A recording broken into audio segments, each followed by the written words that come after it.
dan Mbak Sinta dari kelompok 5 ingin mempresentasikan mengenai PT Sumarecon Agung Tbk dengan manajemen pemasarannya.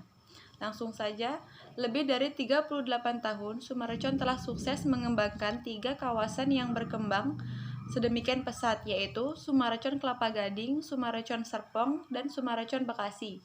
Sumarecon telah mampu membangun dan mengembangkan kota-kota satelit dengan fasilitas dan infrastruktur yang lengkap. Mulai dari perumahan, apartemen, jalan-jalan raya, rumah sakit, sekolah, tempat rekreasi, sarana peribadahan, pusat perbelanjaan, sarana olahraga, dan sebagainya.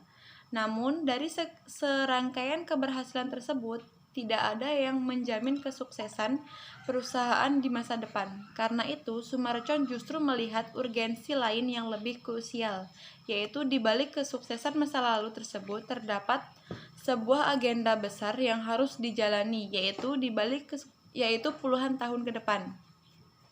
Mulai dari pengembangan bisnis baru, inovasi strategi dan model bisnis, meningkatkan kompetensi sumber daya manusia, transformasi menuju perusahaan yang profesional, pembenahan organisasi dan budaya perusahaan, memperkokoh reputasi korporat, menyesuaikan strategi komunikasi, pemasaran, dan masih banyak lagi yang lain. Seperti kita ketahui, visi dan misi merupakan simpulan dari seluruh upaya perusahaan dalam mengembangkan perencanaan strategisnya.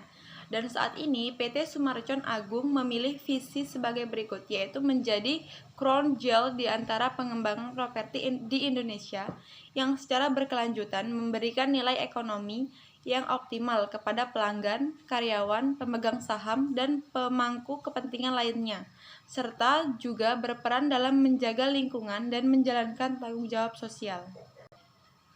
Jika diperhatikan dalam visinya, Sumarecon tetap dengan keinginannya untuk menjadi sebuah perusahaan yang mampu memberikan kontribusi sosial, mampu menjaga kelestarian dan kenyamanan lingkungan, dan mampu memberikan manfaat kepada masyarakat. Hal ini jelas menunjukkan komitmen Sumarecon dalam melestarikan lingkungan, tidak hanya asal dalam membuka lahan dan membangun sesuatu di atasnya tanpa memikirkan keseimbangan alam. Sumarecon tidak hanya memberikan kontribusi bagi penghuni atau konsumennya saja, bahkan warga di luar area kota Sumarecon, Bekasi, turut merasakan manfaatnya. Sebagai contoh, Sumarecon membangun sebuah perimeter dit atau sebuah jaluran air di tepian kota Sumarecon, Bekasi sepanjang 13 km dengan lebar hingga 4 meter. Ini berfungsi menampung air dan kawasan penduduk di luar kota Sumarecon, Bekasi.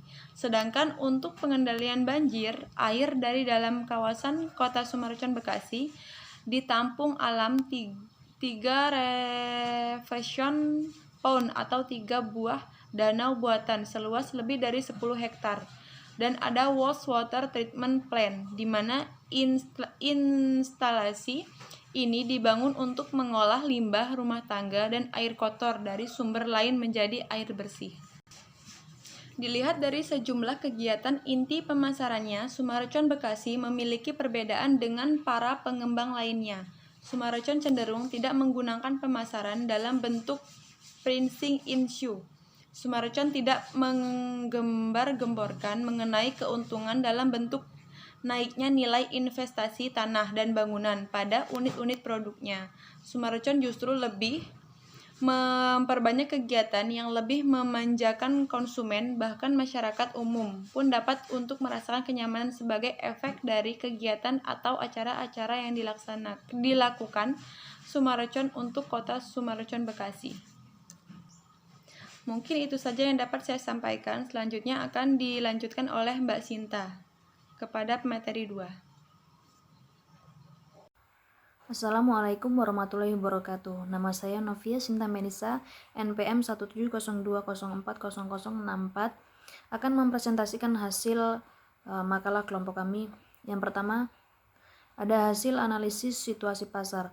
Peneliti menyimpulkan bahwa meskipun kawasan kota Sumarecon Bekasi terletak di area yang tidak strategis dan cenderung memiliki pencitraan buruk di mata masyarakat secara umum, namun dengan profesionalisme dan kekuatan merek yang mereka miliki, Sumarekon mampu memanfaatkan semua potensi yang ada. Bahkan mereka membangun sesuatu untuk mengakomodir terciptanya potensi lain, sehingga kota Sumarekon Bekasi ini mampu memiliki harga jual yang luar biasa. Yang kedua, komunikasi pemasaran yang digunakan.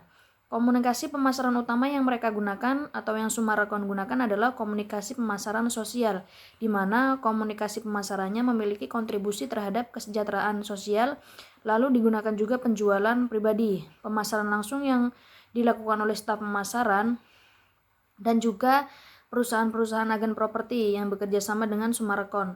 Lalu digunakan juga perikanan, baik above the line seperti koran dan televisi serta yang lainnya.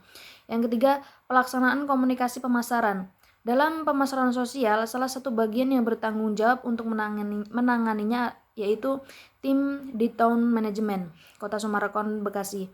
Sedangkan untuk periklanan dan acara di televisi bekerja sama dengan Metro TV, Kompas TV, dan Sindo TV. Dan yang keempat, proses pelaksanaan dan evaluasi komunikasi pemasaran. Pelaksanaan komunikasi pemasaran di Sumarekon Bekasi melalui serangkaian tahapan, dimulai dari menganalisis kondisi dan situasi pasar dan semua aspek, baik ekonomi, sosial, ketersediaan fasilitas umum, serta kondisi dan kelengkapan infrastruktur, tren, dan analisis SWOT. Dilanjutkan dengan penentuan komunikasi pemasaran yang akan dipakai, di samping itu juga membuat perencanaan tata kota dalam master plan yang baik. Lalu mengeksekusinya dengan membangun dan mengembangkan kota sesuai dengan master plan tersebut. Sekian dari saya. Wassalamualaikum warahmatullahi wabarakatuh.